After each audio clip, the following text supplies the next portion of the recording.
Hello, नमस्कार मित्रांनो. तुम्हा सर्वांचं स्वागत आहे LNN academy that is learn next nursing. मित्रांनो, महाराष्ट्र परिचर्या परिषद मुंबई म्हणजेच महाराष्ट्र नर्सिंग काउन्सिलनी एक महत्त्वाच्या सूचनाचं गाईडलाईन काढलेलं आहे. कारण यापूर्वी आपले जे व्हिडिओ आहे तुम्ही बघितले आहे. ओके, त्यामध्ये मी वेळोवेळी तुम्हाला जे सर्क्युलर होते ते समजावून सांगण्याचा प्रयत्न केलेला आहे. बट यावेळी परिषदेनी ज्या महत्त्वाच्या पॉईंट्स होते, म्हणजे बऱ्याच मुलांना क्वेश्चन होता की सर आमचं एज्युकेशन 2022मध्ये झालं, आमचं एज्युकेशन 2023मध्ये झालं, तर आम्हाला CNE करावी लागेल का? 2027 ते 2032मध्ये जे तुमचं रिन्युअल होणार आहे 2027 म्हणजे पुढच्या वर्षी, त्यासाठी आम्हाला 150 पॉईंटची गरज आहे का? यावर भरपूर क्वेश्चन निर्माण झाले होते. त्याविषयी महाराष्ट्र नर्सिंग काउन्सिलनी एक नवीन सूचना फलक काढलेला आहे. ते मी तुम्हाला सांगतो आहे की यामध्ये त्यांनी काय म्हटलेलं आहे की नंबर 1 पॉईंटमध्ये की परिचारिकांच्या CNE CPDमधील अडचणी व प्रश्न दूर करण्यासाठी, प्रक्रिया सुलभ करण्यासाठी त्या खालच्या ज्या बाबीस मंजुरी देण्यात येते. आता काय काय याच्यामध्ये सूचना आहे बघा. दुसरा पॉईंट आहे याच्यामध्ये त्या सूचनेचा व्हेरी इम्पॉर्टंट, म्हणजेच आयगॉट. ओके, हे आयगॉट काय आहे? आयगॉट कर्मयोगी ॲप आहे. कर्मयोगी ॲप आहे. बऱ्याच आता तुम्हाला माहिती आहे की सेंट्रल गव्हर्नमेंट असो की स्टेट गव्हर्नमेंट असो, त्यामध्ये जे कार्यरत नर्सेस आहेत त्या सगळ्यांना काय करण्यात आलं होतं की आयगॉट कर्मयोगी ॲप डाउनलोड करून त्यावर बरेच आपल्या वर्कप्लेसचे रिलेटेड जे CNE या जे छोटे छोटे प्रोग्राम्स होते जे की ऑनलाईन पद्धतीनं आपल्याला कंप्लीट करायचे होते आणि आपल्या ऑर्गनायझेशनला रिपोर्ट करायचे होते की आम्ही आयगॉट कर्मयोगी ॲपवरून हे कोर्सेस केले होते.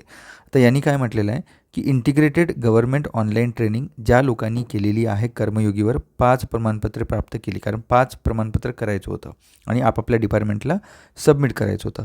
त्यानुसार अगर हे केलेलं असेल तर ऑनलाईन क्रेडिट पॉईंट गृहीत धरण्यात येईल. ओके, आता ऑनलाईन असल्यामुळे याच्यामध्ये बघू शकता 5 पॉईंट आपण, कारण ऑनलाईन CNEमध्ये 5 पॉईंट मिळतात, म्हणजे हे 25 पॉईंट तुम्हाला जमा होतील. ओके, आता त्यानुसार परिस्थितीकडील नोंदणीचे नूतनीकरण कर्तव्यवेळी सादर करावेत. म्हणजेच काय आहे की आयगॉट कर्मयोगीवर तुम्हाला तुमचा प्रोग्राम झाल्यावर, जसं आता आस्त्रिकावर तुम्ही बघता प्रत्येक प्रोग्राम झाल्यानंतर एक तुम्हाला सर्टिफिकेट डाउनलोड होतं. तर ज्यावेळी 2027मध्ये रिन्युअलसाठी ज्यावेळी विंडो ओपन होईल त्यावेळी आपल्याला आयगॉटवर तुमच्याकडे जे 5 सर्टिफिकेट्स आहे ते सर्टिफिकेट डाउनलोड करून इथे अपलोड करावं लागेल, तेव्हाच तुम्हाला त्याचे पॉईंट भेटतील. ओके, त्यानंतर परंतु ऑनलाईनची मर्यादा 40% एवढ्याच ठेवलेली आहे. म्हणजेच जर समजा 150 पॉईंटची जर तुम्हाला गरज आहे तर त्यापैकी 40% म्हणजे जवळपास याच्यामध्ये म्हणू शकता एक 60 जे पॉईंट आहे तुम्ही ऑनलाईन जमा करू शकता आणि उर्वरित बाकीचे जे पॉईंट आहेत म्हणजे एक जवळपास 70 ते जे 80 पॉईंट 90 जे पॉईंट आहे ते तुम्हाला ऑफलाईन करायचे आहे, अशा या पद्धतीचं नमूद केलेलं आहे. ओके, आता दुसरा पॉईंट काय म्हटलेलं आहे याच्यामध्ये बघू शकता की परिचारिकांसाठी CPD परिषदेतून कोणत्याही प्रकारचे शुल्क आकारण्यात येत नाही. त्यामुळे CNE CPD आयोजकांनी अत्यंत अल्प शुल्क आकारणी करून CNE CPDची प्रक्रिया राबवावी. पण तुम्हाला बघता सर्वात पहिलं ₹700 यामध्ये आपल्याला CNE अटेंड करायला मिळत होती. त्यानंतर आता कुठलंही म्हणजे CNE CPDसाठी जे ऑर्गनायझर असतात त्यांना MNCला कुठल्याही पद्धतीचे पैसे द्यायची गरज नाही. त्यामुळे आता काय केलं, CNE CPD ₹300 ते ₹500 तुम्हाला 10 पॉईंटसाठी, 10 क्रेडिट अवरसाठी, 10 क्रेडिट पॉईंटसाठी तुम्हाला ₹300 ते ₹500 मोजावे लागतात ऑफलाईन CNEसाठी. ओके, त्यानंतर दुसरी गोष्ट की नर्सिंगमधील हे फार महत्त्वाचा क्वेश्चन आहे. ओके, बघा बऱ्याच मुलांना क्वेश्चन होता की नर्सिंगमधील ANM GNM BSc नर्सिंग मूलभूत अभ्यासक्रम केल्यास CNE CPD सूट राहणार नाही, नोंद घ्यावी. म्हणजे याचा मतलब काय होतं की बाबांनो, तुम्हाला माहिती आहे की मागचा जो एक सर्क्युलर आलं होतं त्यामध्ये म्हटलं होतं जर तुमचं ANM GNM BSc नर्सिंग हे 2022 ते 27च्या दरम्यान झालं असेल तर तुम्हाला कुठलंही CNE करायची गरज नाही, रिन्यू होईल असं एक सर्टिफिकेट, असं एक सर्क्युलर आपल्याला मिळालं. बट त्यावर आता त्यांनी महाराष्ट्र नर्सिंग काउन्सिलनी यावर एक अधिसूचना काढलेली आहे. त्यांनी म्हटलेलं आहे की नाही, जर 22-27मध्ये सुद्धा तुमचं GNM झालं असेल, म्हणजे एक सिम्पल तुम्हाला सांगतो, ANM GNM BSc जर तुमचं 2025मध्ये झालं,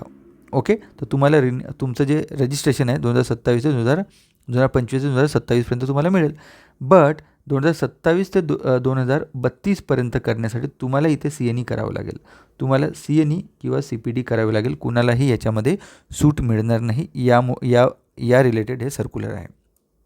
जर तुमचं 2022 ते 27मध्ये ANM असो, GNM असो, BSc नर्सिंग झालं असेल तर तुम्हाला 2027 ते 32मध्ये जर रजिस्ट्रेशन तुम्हाला रिन्यू करायचं आहे, ओके, आता मला माहिती आहे जर तुमचं 22ला सुद्धा झालं तरी 27पर्यंत तुमचं सर्टिफिकेट आहे. आता 27च्या पुढे करावं लागेल. 2023ला झालं असेल तरी 27पर्यंतच मिळालं, 2024ला झालं असेल तरी 27पर्यंतच मिळालं, 25ला झालं तर 27पर्यंत, 26ला झालं तरी 27पर्यंतच मिळेल. ओके, याच्यानंतर 1 वर्षाचंच मिळालं असेल 26 ते 27. ओके, 26मध्ये ज्यांचं BSc नर्सिंग झालं, GNM झालं, ANM झालं. आता 27 पासून ते 32पर्यंत जर करायचं असेल तरी तुम्हाला 150 पॉईंट करावे लागतील. ओके, आता बरेच विद्यार्थी म्हणतील की सर आमचे 150 पॉईंट कसे होणार 1 वर्षात 2 वर्षात. बाबांनो, तुम्हाला सांगतो एक जवळपास 2027च्या पूर्वी 2027च्या पैकी MNCचं डेफिनेटली मी सांगतो रिलॅक्झेशन म्हणजे CNEच्या ज्या पॉईंटमध्ये रिलॅक्झेशनचं आपल्याला काही ना काहीतरी अपडेट मिळेल. ओके, बट आपण गृहीत धरून चालू शकत नाही.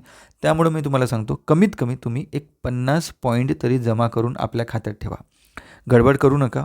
ऑनलाईनमध्ये आस्त्रिकाचे येत आहेत, प्लस आयगॉडचे जमा होतील आणि ऑफलाईनमध्ये 1-2-4 करा. म्हणजे जवळपास 50-60 पॉईंट तुम्ही तुमच्या खात्यामध्ये जमा करून ठेवा, जेणेकरून 2027 ते 32मध्ये रजिस्ट्रेशन करायचं असेल तुम्हाला तर त्या पॉईंटची तुम्हाला फायदा होईल. ओके, हे झालं.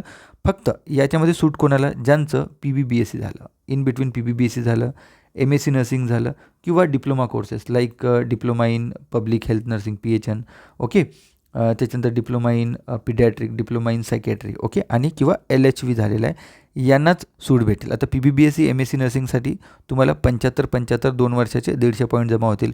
बट LHV असो की एक डिप्लोमा कोर्सेस असो, इथे काय होईल, इथे फक्त 75 पॉईंट तुम्हाला मिळतील, बाकीचे 75 तुम्हाला जमा करावं लागेल. ओके, आणि हे सुद्धा PBBSc MSc नर्सिंग किंवा LHV किंवा डिप्लोमा झाल्यानंतर तुम्हाला MNCच्या याच्यावर तुमचा जो पूर्वीचा जर GNM झालं असेल आणि GNM नंतर तुम्ही जर डिप्लोमा कोर्स केला असेल या BSc नर्सिंग झालं त्यानंतर डिप्लोमा कोर्स केला किंवा ANM नंतर जर तुमचं LHV कोर्स केलं तर याचं तुम्हाला ॲडिशनल सर्टिफिकेशन करावं लागेल. ॲडिशनल रजिस्ट्रेशन म्हणतो आपण ते.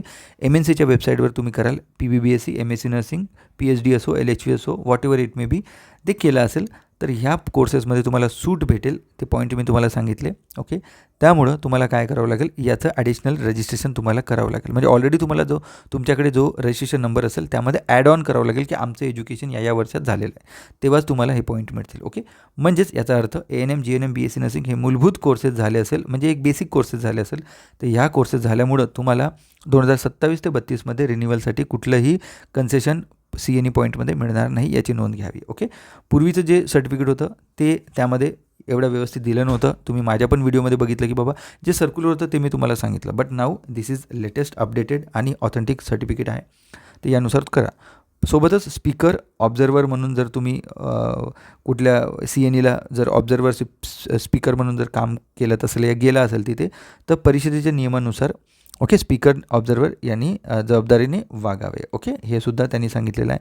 प्लस 6वं, परिचारिकांनी इतर जिल्ह्यामध्ये नोंदणी करण्याऐवजी त्याच जिल्ह्यात किंवा त्याच तालुक्यात CNE CPT करावे. बघा, व्हेरी इम्पॉर्टंट. त्यांनी काय म्हटलं आहे, आता मागे मला बरेच फोन आले होते की सर आम्ही नांदेडचे आहोत आणि आम्ही GMC नागपूरला म्हणजे नागपूर जिल्ह्यामध्ये जाऊन आम्ही CNE करतो. तर बाबांनो तुम्हाला सांगतो की तुमच्याच जिल्ह्यामध्ये CNE होत असेल तर तिथे करण्याचा प्रयत्न करा. दुसऱ्या जिल्ह्यामध्ये म्हणजे तुमचा पैसा, टाईम, एनर्जी, मनी वेस्ट करू नका, असं MNCचं म्हणणं आहे. यावरून तुम्हाला समजू शकता की डेफिनेटली तुमच्या जे 150 पॉईंटमध्ये डेफिनेटली तुम्हाला इथे काहीतरी रिलॅक्झेशन भेटेल 100%. तुम्हाला सगळ्यांना सांगतो जे MBBS डॉक्टर असतात यांना फक्त 30 पॉईंट्सवर रिन्यू करायला मिळतं. म्हणजे जे पण त्यांचंसुद्धा 5 इयर्स नंतर रजिस्ट्रेशन होतं, रिन्युअल रजिस्ट्रेशन होतं सेम आपल्यासारखंच. तर आपल्याला मोस्ट प्रॉब्ली एक 30 ते पॉईंटचा हा क्रायटेरिया असू शकतो. तर तुम्ही गडबड करू नका, जेवढे होईल तेवढे एक 50 ते 60 पॉईंट तुमच्या खात्यामध्ये जमा करून ठेवा. ओके, दुसरं 7 नंबरचा पॉईंट आहे, परिषदेच्या नियमानुसार ठरवण्यात आलेल्या शुल्कानुसारच CNE CPT आयोजकांनी शुल्क आकारावे. म्हणजे आयोजक जे पण आहेत, ऑर्गनायझर आहेत, त्यांनी जास्त नफा मिळवण्याच्या याच्यामध्ये कुठल्याही प्रकारचं शुल्क परिचारकाकडून अतिशुल्क आकारू नका, अशा पद्धतीने याच्यामध्ये दिलेलं आहे. ओके, आता ह्या परिपत्रकामध्ये तुम्हाला जे अध्यक्ष आहे ओके MNCचे त्यांची साईन तुम्हाला दिसतं आहे. ओके, खूप इम्पॉर्टंट आहे. या सगळ्या गोष्टी वाचा आणि याचं जे पण आहे नियमावली दिलेली आहे MNCचं ते फॉलो करा. काही डाऊट आहे तर कमेंट बॉक्समध्ये लिहू शकता. सोबतच तुम्हाला RRBची आणि जर नॉर्सेटची टेस्ट सिरीज लावायची असेल आणि RRB नॉर्सेटचे क्लासेस लावायचे असेल तर learn next nursing app download करा. ओके, प्ले स्टोअरवरून. आणि DMER असो, DHS असो, ESIC असो, RRB असो, कुठलेही कोर्सेस तुम्ही त्या ॲपवरून तुम्ही परचेस करू शकता. सो लवकरच भेटूया पुन्हा एका नव्या व्हिडिओसोबत. तोपर्यंत धन्यवाद. जय हिंद.